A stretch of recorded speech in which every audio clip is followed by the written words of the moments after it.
Hello, everybody. It is Andy Smith with this week's Book Look. Hope you all had a nice Memorial Day weekend. All right, Andy Smith here, 34-year veteran of the comic book industry. Every week, I take a book off my shelf, page through it for you, so you can see if it might be something you want to buy. There is a link in the description below if you want to buy this book. Guys, Drawing the Head and Figure by Jack Hamm.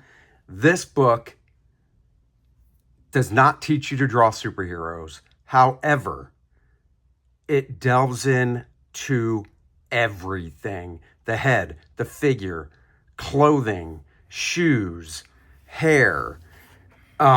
This book came out, first, this book is 120 pages, and it has got to be one of the most information-laden, packed books with visuals I have seen. If you took this book and spread it out, or not spread it out, but added a lot more writing to it and made the drawings bigger, this could easily be a 200-page book. Jack Hamm, classically trained artist. I mean, look at just on this frontispiece right here. Just look at these gorgeous drawings and stuff. This book was originally published in 1963. All right. And I'm telling you, if you want to draw comic books for a living, if you could only own, say, 5 books, this needs to be one of them. Let's go through it. Starts off with the head in 6 freehand steps.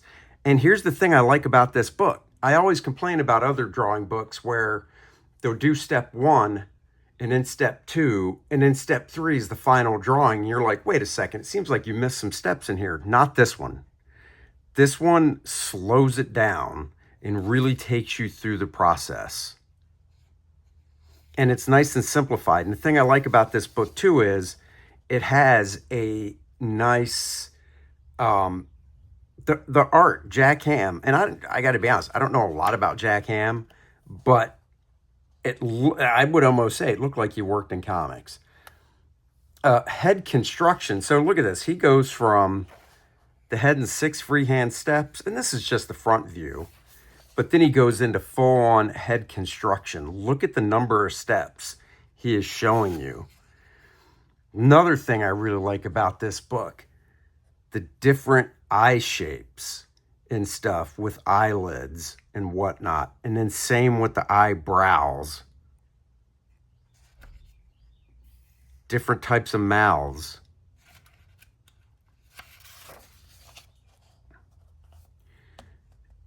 Beginning the head, front view. And you're like, wait, I thought he already did that. Once again, he's just really showing a lot of different steps.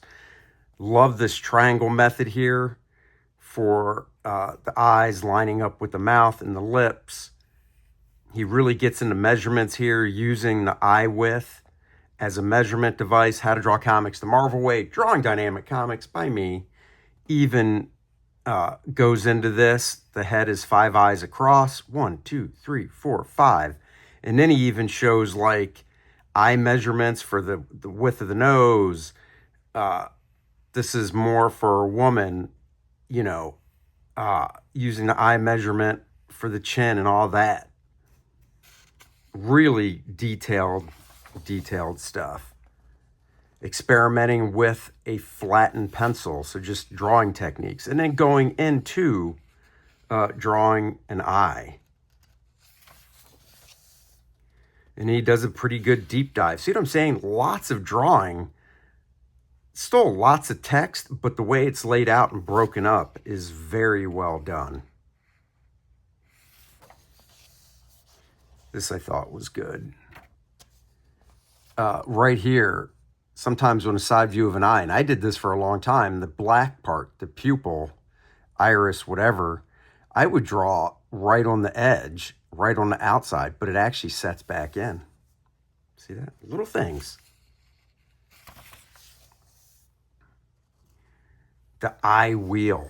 I don't even remember what he's talking about here, but I would have to go through and read it. I really need to go through and reread some of this stuff. I love this about the eyebrows and such. And then kind of a deep dive into different types of lips and drawing the mouth. And notice he's really concentrating on women so far, which is cool.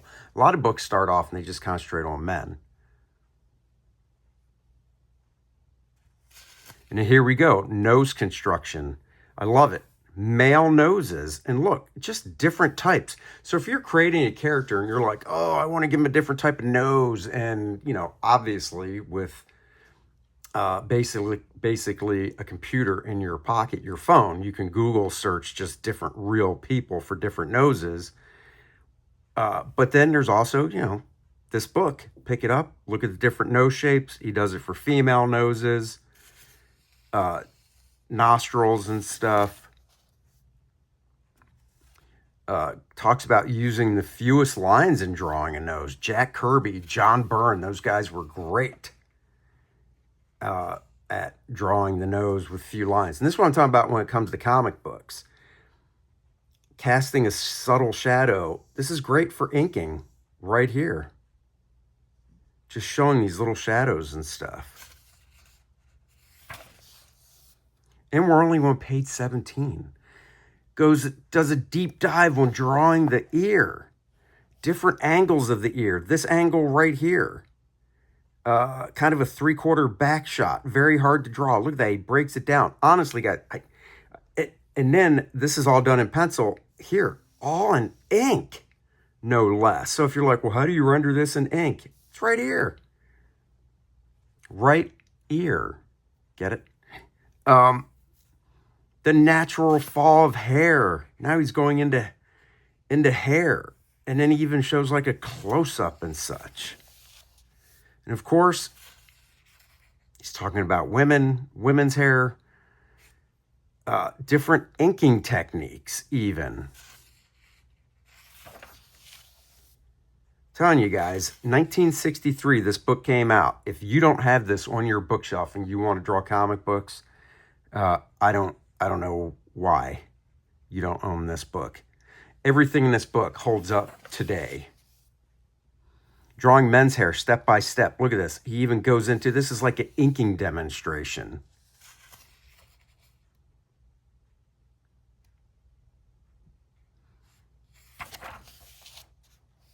Foreshortening the head from the side. One of the hardest views to draw is this back, like 3/4 view. And it's funny because I'll see a lot of artists that'll do something like this in the foreground, which isn't bad, but I think you should cheat the camera a little more and show this, because this is a more interesting outline of a silhouette where you see a little bit of the nose, the eyes, and the lips and such.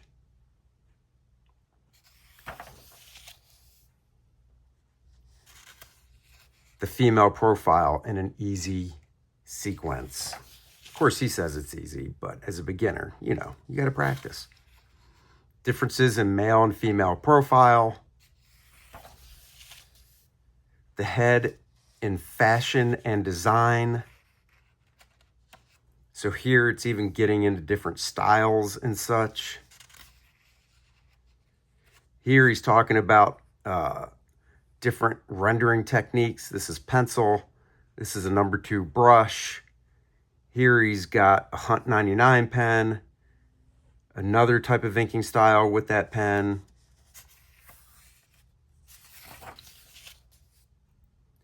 Helpful pointers in the male profile. Still talking about the head. Then he gets into some cartoony looking stuff here, which is fantastic.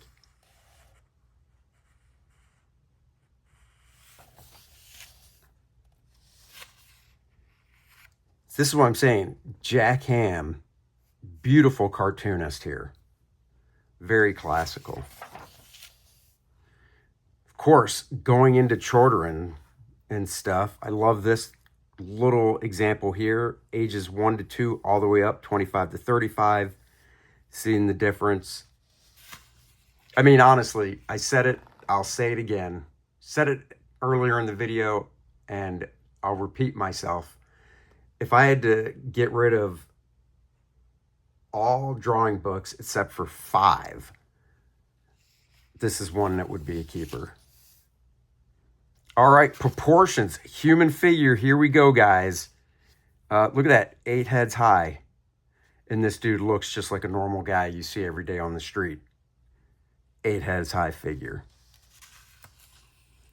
8 head high for the female.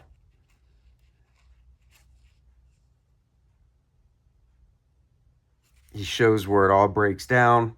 I swear I remember in the Kubert school, and I could be wrong, it's been 30 some years. Oh, this is great, adding age to the face, really good.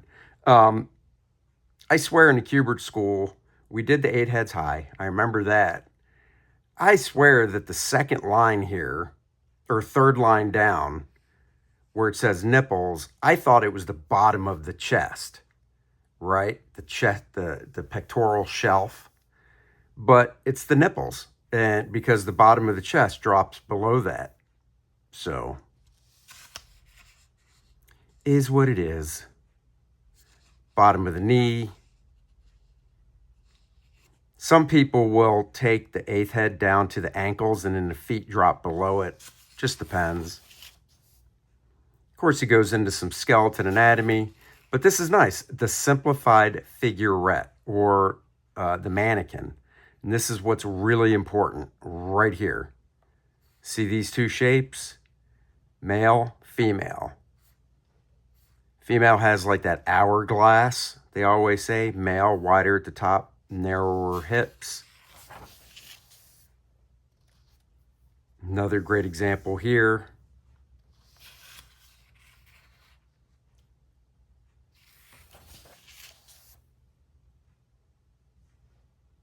This is very Loomis right here on this side.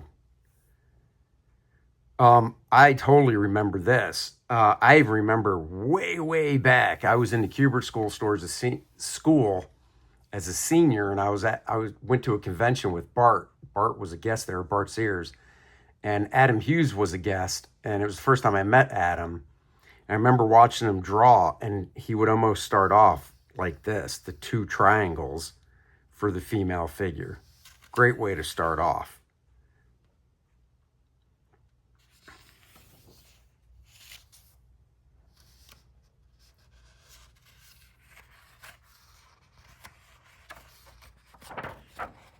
In this book, guys, you can get this book cheap. You can get it brand new, but you can get a used copy pretty cheap. The Principle of the T. And what that is talking about is overlaps. And you kind of see it everywhere. Here he kind of shows it. Great forearm study right there, the anatomy. I have not looked at this book seriously, I probably look at it every couple months, because this is one I keep next to me on my bookshelf. But like, I don't remember this at all. To me, this is almost like the first time seeing this, just because when I do look at this book, I go to specific areas to look at, not doing a full flip through like this.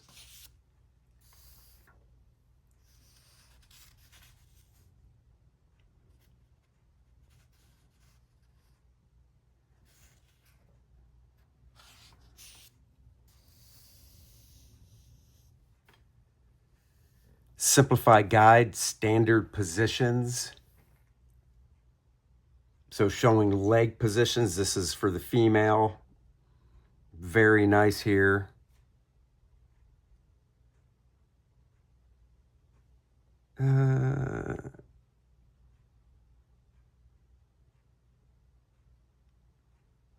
Oh yeah. So this is right, because the leg bearing the weight, the hip is tilted up higher. This is wrong, because he's got the leg bearing the weight with the hip lower. So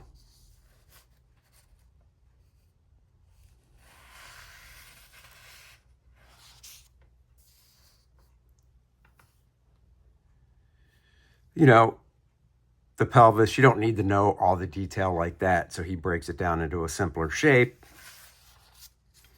This is great because he does a lot when it comes to drawing the figure, really focusing a lot.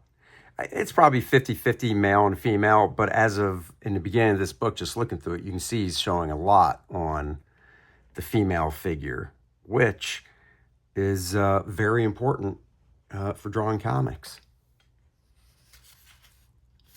Nice shading here, give you an idea of the forms of the figure and such. Breaking it down into the planes and such.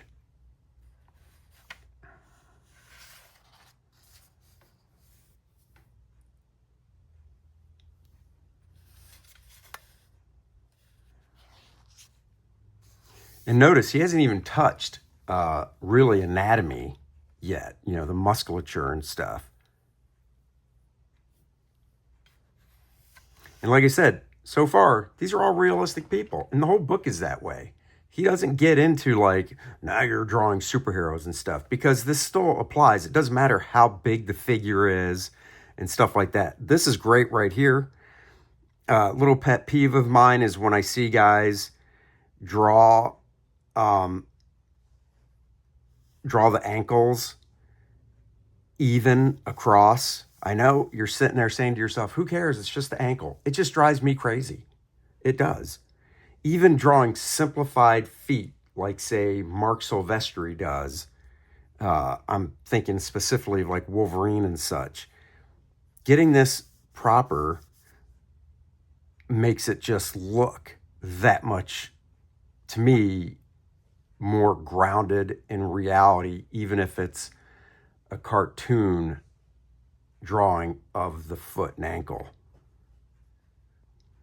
And then the opposite, the inside calf is lower, the outer calf is higher. And then up here, the knee, lower, higher, and then, yeah.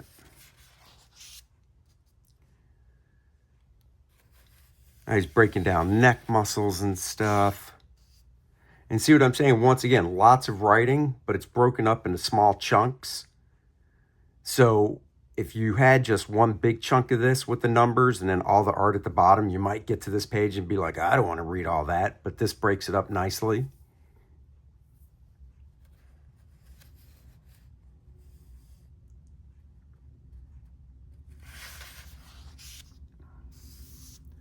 Types of neck and shoulder lines. I mean, types of neck and shoulder lines. Right out of the gate, you might go, what do you mean? There's only one type of neck and shoulder line. No, he breaks it down into showing almost in a cartoon way for drawing how much detail you need to show in your drawing. Line drawing, you know, not shaded like this. It's a great face. Just want to say that. That's a great angle. Great face right there.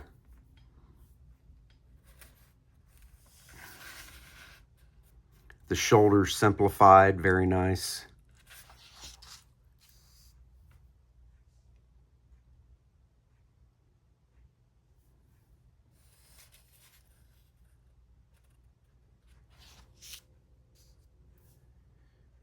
I mean, he's doing a pretty deep dive here. And this is great stuff to sketch from as well.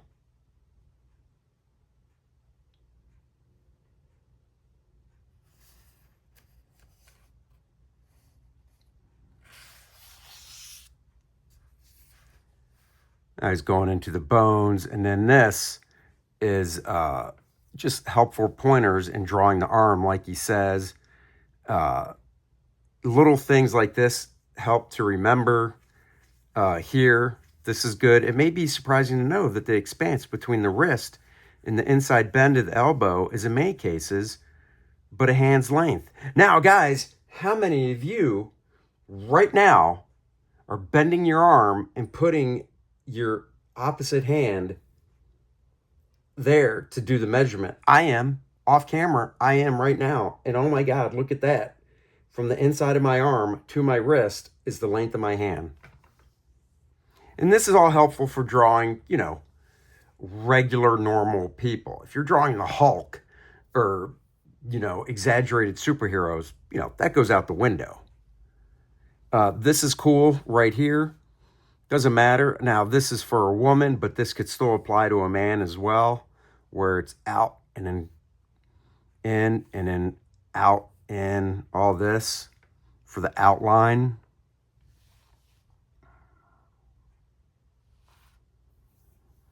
Right here, arm bends out when the thumb is in, arm bends in when the thumb is out.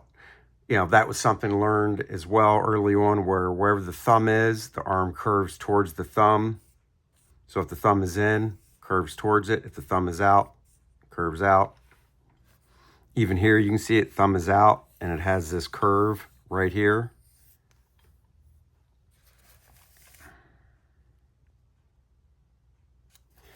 This is cool. Right here, the arm does not have parallel lines. The distance from the shoulder A to the elbow B is the same or very similar to the distance from the elbow B to the first knuckles of the hand. So that's really cool, because I'll see other people sometimes draw the forearm from the elbow to the wrist the same distance as from the shoulder to the elbow, and it's not. Elbow to wrist is a little bit shorter, but elbow to knuckles is the same. Little things like that to keep in check. This is cool right here.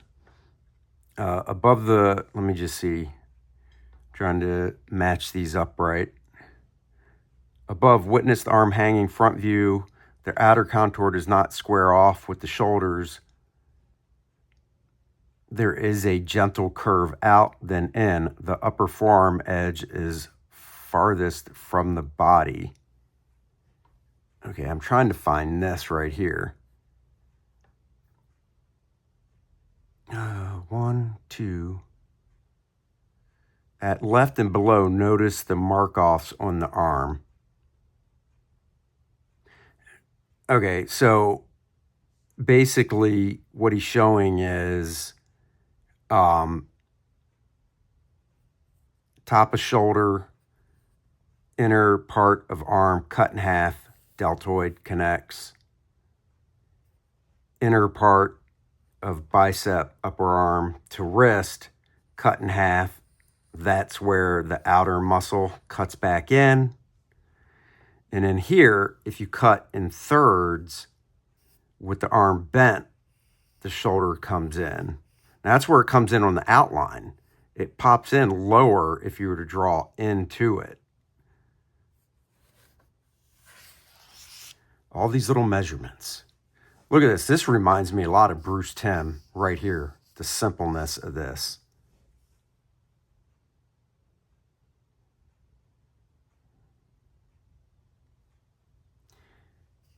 This is great right here, showing this. So you've got the wrist, which is kind of squared off, and then about halfway up, it's almost parallel, and then you've got the bulging part of the muscle as he shows it here. Little things like that to keep in mind are just great.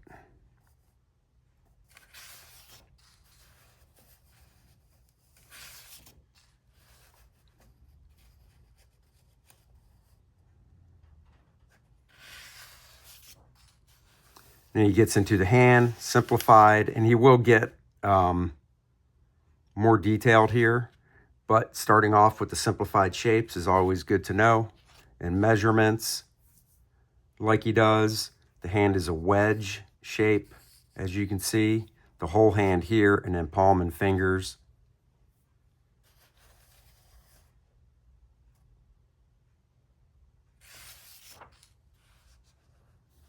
This is cool, kind of dissecting it. This is a square superimposed over the long palm. Notice where contour lines cross over. So very cool. This is the palm, which you can block in as a square and then arch up for the fingers. However, the square, if you flip this, if this is the inside of the hand, if this was the outside of the hand, the knuckles would arch right over top of this line right here. Because if you look at the top of your hand, from the knuckle to the first joint, I'll show you, from the knuckle to the first joint, look how long that is. That's pretty long. You take this whole distance, cut it in half from the knuckle to the first joint, and you can see that half is the rest of the finger. You flip it over and the knuckles back here. So on this side, you take it, you cut all the distance from where the finger connects on the palm side to the tip, cut it into thirds for the pads of the finger. Hope that makes sense. And it's great, just examples of different hands holding things and such. Very cool. Seeing how the thumb foreshortens and such. I'm telling you guys, this book is a must. Love this, how the fingers wrap in like that. And once you know all this, you can stylize it as much as you want. Drawing methods for legs. Break it down to simple lines. Bent knee, very cool here, showing like the bony landmarks and such.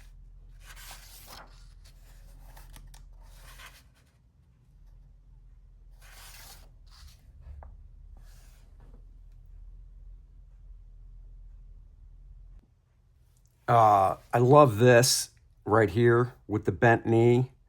Hogarth does this really well too, almost the same position of the knee. And you see where the patella, the kneecap, sits basically above the middle division line where the humerus and the, I don't know, tibia, whatever. I can't remember if it's tibia, fibia, meat, whatever. And how you would render it and such. I just love this. Also, he breaks down types of knees. I mean, that is great. That's a little anal retentive, but this is cool. So you see like just regular type. These look more female. These look more male. But this is cool seeing like the real muscled up guy and how he connects it all in there. That's really cool. Right there. You see, I love this. The muscle, the inner muscle, teardrop muscle, basically teardrops down and connects right at the top. Whereas the outer side, which remember, angles up like this, comes down and a tendon comes down and connects. So.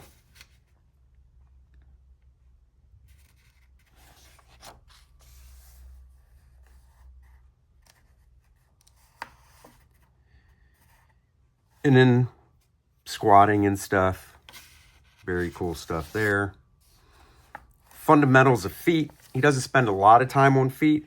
There's only 20 pages left in this book, but he does a really nice job breaking down the simple shapes. As you can see, the arches, things like that. And he does get into drawing feet with shoes as well. This is cool, drawing the women's shoe. It's like a high heel shoe, how it breaks down.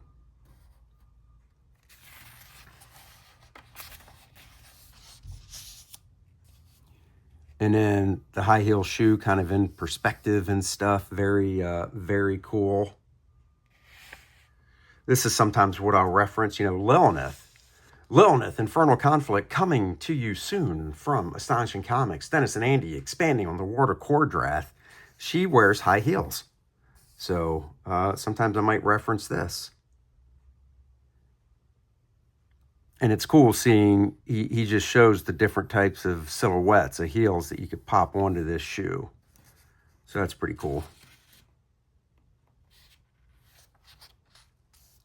Men's shoes. This is great right here, showing the bottom of the foot and then the inside. This is really, really fundamental as well. On the inside of the foot, the angle from the top arch of the foot down isn't as drastic as the angle on the outside of the foot. This is also cool. Sometimes you draw the underneath flat of the foot touching the floor, and then you can draw up and around like that to get the shoe.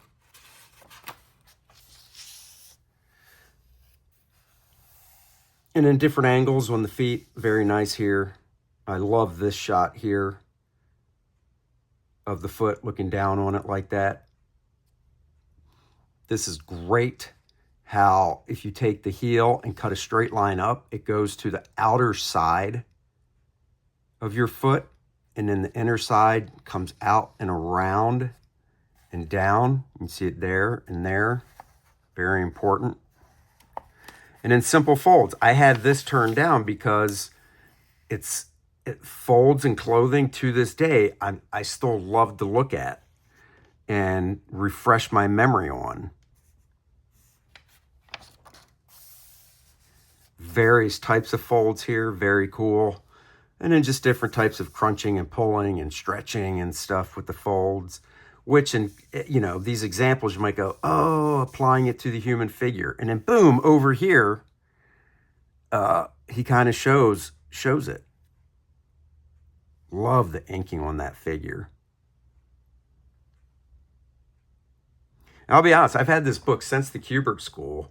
And when I first looked through some of this stuff, I'm like, yeah, there's no superheroes in here. And then after a while, which not too long, I realized all this crap applies. I mean, that's Clark Kent right there. Even if you're drawing really cartoony and you simplify this stuff.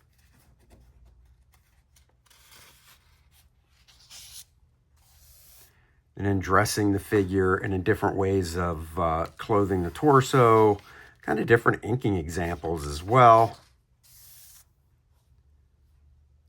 This is great, complex and simple. Look, really simple, almost Terry Dodson-esque. Terry does really simple, effective clothing, or very detailed.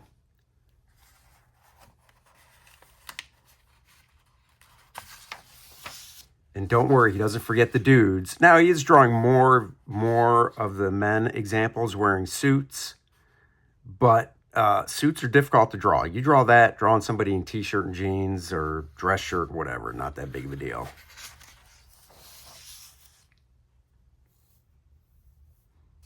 This is one of my favorite parts of the book. Seeing the arm swing. So the arm's down, pulls, it goes back. So the wrinkles pull back like that. It goes forward. The wrinkles come back to front as they crunch up, even going up. And you see how the sleeve kind of shortens as it compresses down. Just great. And in the last page of the book, right there, just making folds easier to draw. Now this, I do have an issue with where he says wrong and right. Now, while I agree with this one more, the quote-unquote right, I do like the little simple shines on the shoe. So if you're drawing somebody with black shoes, very cool to see. But anyhow, I do agree with this more because it's simplistic, you know. But this doesn't bother me. I've seen stuff in comics like this. This doesn't bother me at all, you know. It's just about being consistent. If you're going to draw with this much lighting, you could say, or blacks onto the figure, you need to do it throughout. That's all. Just like if you do this, you need to do it throughout. So guys, go get this book, Cartooning the Head and Figure. Oh my God, this book is fantastic. And he has he has written more than just these two books. He has also done landscapes and scenery and cartooning the head and figure, which tease will be next week's book look, Cartooning the Head and Figure by Jack Hamm. Guys, I hope you enjoyed this video. Link in the description below if you want to go buy this book. Thank you for watching, and I will catch you guys on the next book look. Go sign up for Lilith Infernal Conflict. Link in the description below. Launching soon. Bye-bye.